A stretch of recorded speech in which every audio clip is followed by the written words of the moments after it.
müdahale ederek veya sürekli hata yapmasının önüne geçecek Ülkeye karşı adalet etmeyi, düşmanlık etmeyi bilecek ve o duyguları biz boş bıraktık.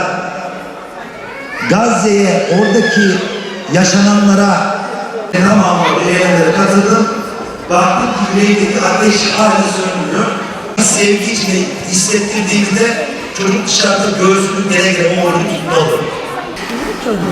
ألم نشرح لك صدرك ووضعنا عنك وزرك الذي أنقض ظهرك ورفعنا لك ذكرك فإن مع العسر يسرا إن مع العسر يسرا فإذا فرغت فانصب وإلى ربك فارغب صدق الله العظيم.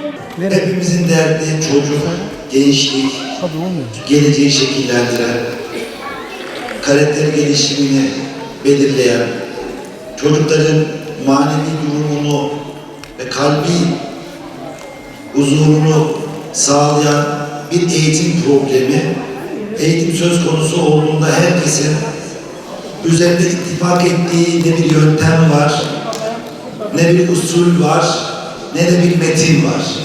Dolayısıyla evet, çocukların duygusal, bedensel, fiziksel gelişimine öncelik veriyoruz. Ama zaman zaman onun karakter gelişimini, inşa sürecini ıskalıyoruz. Manevi eğitim ne kadar önemli bir ölçüt olduğunu, onun hayatını dengeleyen en önemli, belirleyen olduğu sorunla zaman zaman zayıf kalıyoruz, zayıf yanıtlar veriyoruz. Tabii biz çocuklarımızı eğitirken hepimiz zorlanıyoruz. Bugünün çocuk eğitiminde ben 3 temel problem olduğunu düşünüyorum. 1. Proje çocuk sorunu. 2. Güvenli çocuk sorunu. 3. Dijital çocuk sorunu. Proje çocuk sorunu, biz hep çocuğumuzu ideal bir hedefe doğru yetiştirmeye çalışıyoruz. Kendi eksikliklerimizi, kendi yetersizliklerimizi, ulaşmak isteyip de elde edemediklerimizi çocuğumuz üzerinden ulaşmaya çalışarak, onun üzerinde elde ederek aslında o çocuğu bir proje çocuk haline getiriyoruz. Ve bu onun bedensel olarak da yoruyor, ahlaki olarak da yoruyor, ruhsal olarak da çok ciddi şekilde yoruyor. Ve sürekli onu yarıştırıyoruz.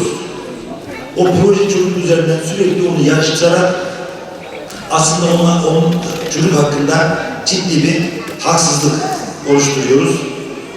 Bir de güvenli çocuk sorunu var. Sürekli müdahale eden bir ebeveyn portresi çiziyoruz. Çocuğun arkadaş seçimine kadar kendi kararlarını alma sorumluluğuna müdahale ederek veya sürekli hata yapmasının önüne geçecek engellerle bir güvenli çocuk portresi çizmeye çalışıyoruz. Dolayısıyla çocuk bir fanusun içerisinde büyüyor ama çıktığı zaman sahada, toplumda o hatalarla karşılaştığında bir bocalama yaşıyor, bir kararsızlık yaşıyor. Anlamlı tepki vermede, o süreci doğru yönetmede yetersiz kalıyor. Bu nedenle güvenli çocuk problemi de maalesef bizim yine bir eksiğimiz. Biz tabii çocuklarımıza uzun uzun nasihatler ettiğimizde zannediyoruz ki çocuklar bizi duyuyor ya da dinliyor ya da anlıyor. Aslında çocuklar söylenenleri duyar ama yapılanları dinler. Dolayısıyla biz ne anlatırsak anlatalım, çocuklar bizim hal dilimizi daha çok özümsüyor, onu içselleştiriyor, içsel pusulasına da onu yerleştiriyor. Bu yüzden ortalama bir ev ortamı içerisinde eşimize nasıl davrandığımız, çocuklarına nasıl davrandığımız, gelen telefonları yanıtlama biçimimizde çocuk buraları örnekleme alıyor ve kendi evrenine yerleştiriyor. Dolayısıyla biz çocuklarımıza nasıl davranırsak o da dünyaya öyle davranacak.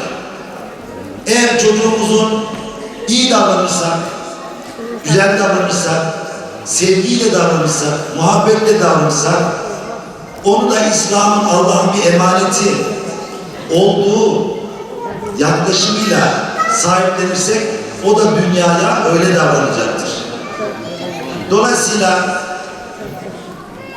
diğer bir konumuz dedik ki dijital çocuk problemi hepimizin var. Çocukları akrandan ekrana taşıyan sürece herkes maruz kalıyor. Bunun kesinlikle bundan kurtulmanın bir yolu yok. Yani dijital etkileşim önemli ama çocukların dijital ayak izi çok önemli. Yani o dijital mecralarda geçirdiği süre içerisinde bıraktığı ayak izi çok değerli. Biz o ayak izini doğru şekillendirmeye, o ayak izine doğru bir anlam yüklemeye çalışacağız. Dolayısıyla bir taraftan kontrol mekanizmasını devreye alırken öbür taraftan da o çocuğa anlamlı yüklemelerle dijital ayak izinin doğru şekillenmesini sağlayacağız. Ve dijital mecrada çocuğun gerçekten sosyal hayatta nasıl davranıyorsa, hangi ahlaki ölçülerle yaklaşıyorsa, dijitalde de aynı sorumluluğu taşıması gerektiğinde aktarmamız lazım. Bir taraftan hiçbir şekilde kainat boşluk kabul etmiyor, fıtrat boşluk kabul etmiyor. Evet, her ne kadar çocuklar boş bir tarla gibidir, oraya ne ekerseniz onu ürün olarak alırsınız şeklinde bir değerlendirme bilimsel çevrelerde de kabul görse de, evet, fıtratta her çocuğun bir kapasitesi vardır. Onu bizim doğru doldurmamız lazım. Çocuk sevecek ama kimi sevecek, neyi sevecek? Çocuk öfkelenecek ama kime öfkelenecek, neye öfkelenecek? Bunun karşısına bizim boş bırakmamamız lazım. Çocuk Allah'ını sevecek, peygamberini sevecek, dinini sevecek, Müslümanları sevecek, camiyi sevecek, marşları sevecek, ilahileri sevecek, Gazze'yi sevecek, Filistin'i sevecek. Aynı çocuk İsrail'de nefret etmesini bilecek, Amerika'da nefret etmesini bilecek, kötülüğe karşı adalet etmeyi, düşmanlık etmeyi bilecek ve o duyguları biz boş bıraktığımızda bu sefer dışarıda o duyguları karşılayacak onlarca kaynak var ve sürekli bir pompalama var, sürekli bir akış var. Oraya karşı bizim çocuğumuzu doğru bir şekilde enforme etmemiz lazım, doğru bir şekilde o cihazatları yüklememiz lazım ki çocuk onu ayırdığında olabilsin. Biz ebeveynler olarak evde çocuğumuza nasıl davranırsak eğer, kimi sevdiğimizi hissettirirsek, kime muhabbet ettiğimizi, kime karşı olduğumuzu hissettirirsek, çocuk bizim modelimizdir. Çocuk bizim iz düşümümüzdür, yansımamızdır. Yani her bir çocuk anne babasının sırrıdır. Dolayısıyla bizim bu konuda hassasiyet göstermemiz lazım. Ben tam İtalya'da gemilere bineceğiz. İrlandalı bir anneyle karşılaştık. İrlandalı bir anne evladını emziriyor. Ama gözyaşları içerisinde emziriyor. Hepimiz hayret ettik yani. Şimdi baktık ki aktivist mi diye düşündük. Çocuğunu emzirdi ve yakınlarına teslim ederek o gemiyi öyle bindi. Yani bu İrlandalı kadını ciğerparesinden alıkoyacak kadar, süt emzirdiği evladından onu alıkoyacak kadar Gazze'ye, oradaki yaşananlara bağlılığı nasıl şekillendi? O muhabbet nasıl oluştu? Son defa sütünü emzirdi, ağlayarak gemiye binip öyle yolculuğuna başladı. Yine 64 yaşında bir Anika vardı. Bu da İsveçli bir ablamızdı.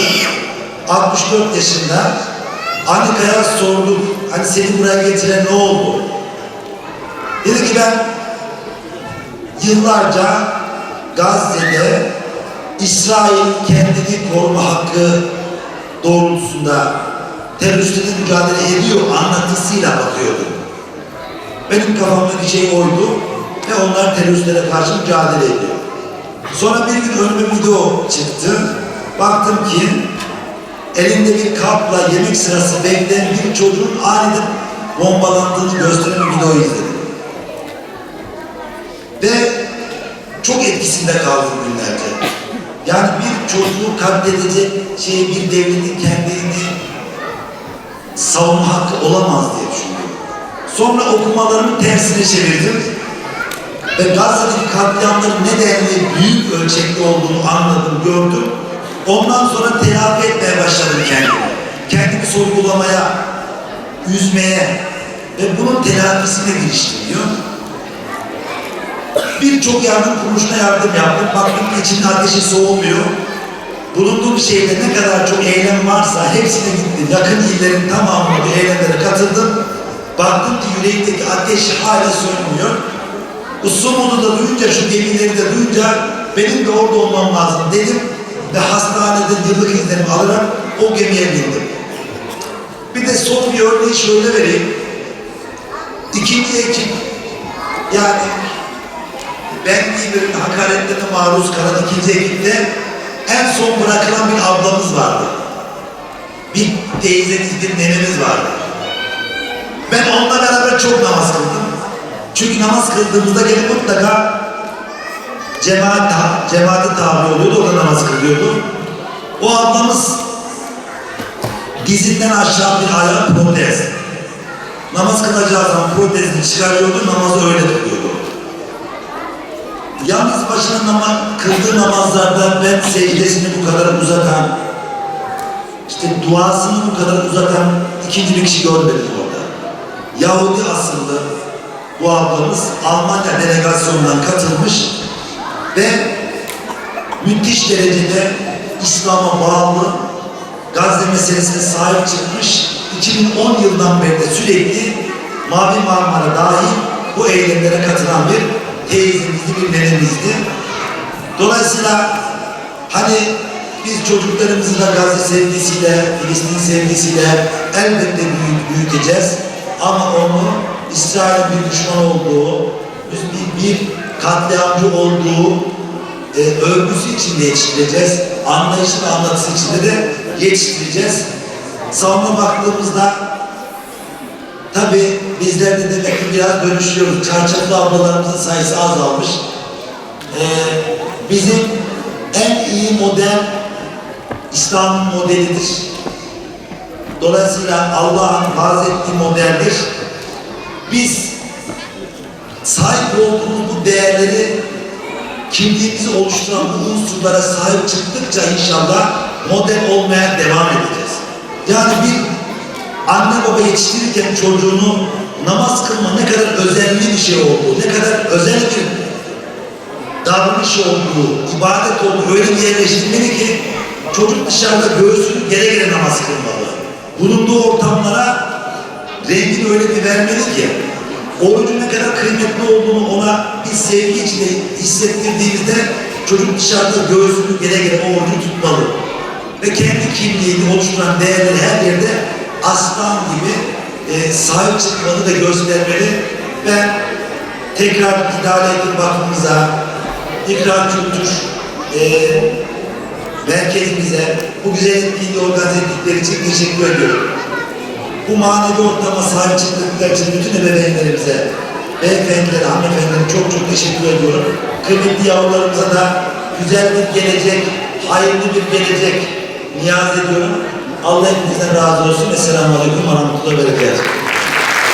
Söz alırsın bu doğruluk kimden öğrendi?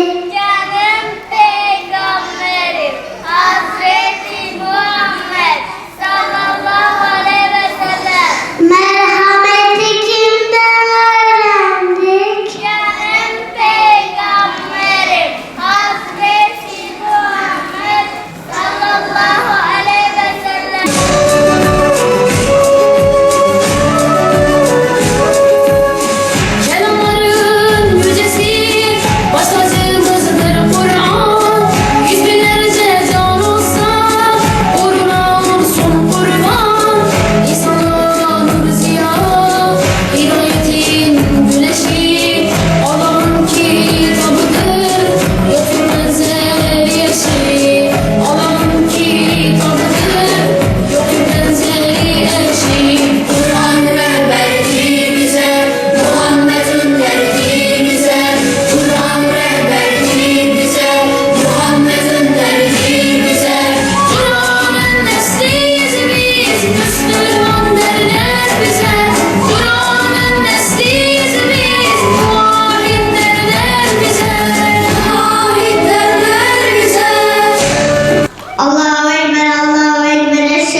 سيدنا محمد الوسيلة والفضيلة والدرجة الرافية إلى وبث مقام محمود الذي وعدته إنك لا تخلف الميعاد من بيتك آمين. بسم الله الرحمن الرحيم. الله أكبر. بسم الله الرحمن الرحيم. الحمد لله رب العالمين الرحمن الرحيم مالك يوم الدين إياك نعبد وإياك نستعين اهدنا الصراط المستقيم صراط الذين أنعمت عليهم غير المغضوب عليهم ولا الضالين آمين. بسم الله الرحمن الرحيم. إنا أنزلناه في ليلة القدر وما أدراك ما ليلة القدر ليلة القدر خير من 1000 شهر تنزل الملائكة والروح فيها بإذن ربه من كل أمر سلام هي حتى مطلع الفجر. الله أكبر. سبحان ربي العظيم سبحان ربي العظيم سبحان ربي العظيم سمع الله لمن حمده. ربنا لك الحمد حمدا كثيرا طيبا على مباركا فيه.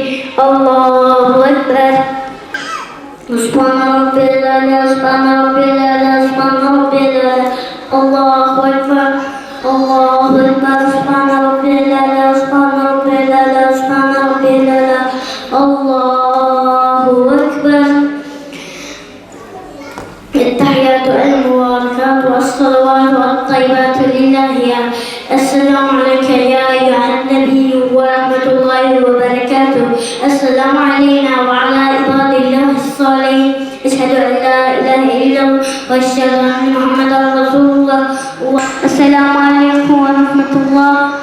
السلام عليكم ورحمة الله.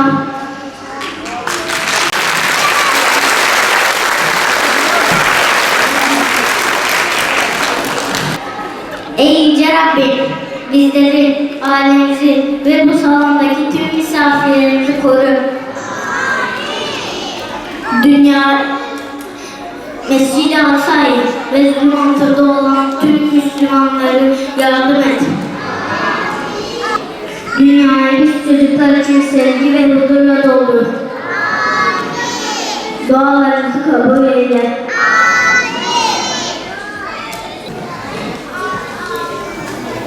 Sesini yaptım, unut artık o oyunları. Bak Kudüs'e yaydı domuzları. İşgal etmiş İsrail kuduzları. Ah bilseydim babalı. Dina, Dina, Dina Palestin. Dina, Dina, Dina Palestin.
Ve şimdi de Selahaddin'in torunları sınıfından Hüseyin Kadırman.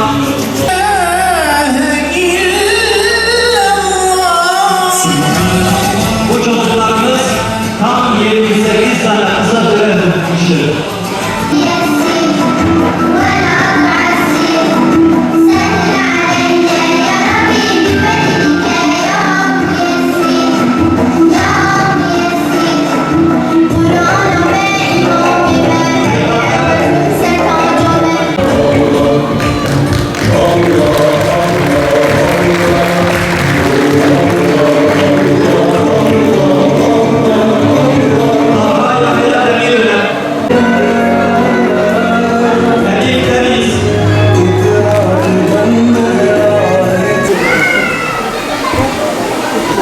Şeyden bakar mısınız?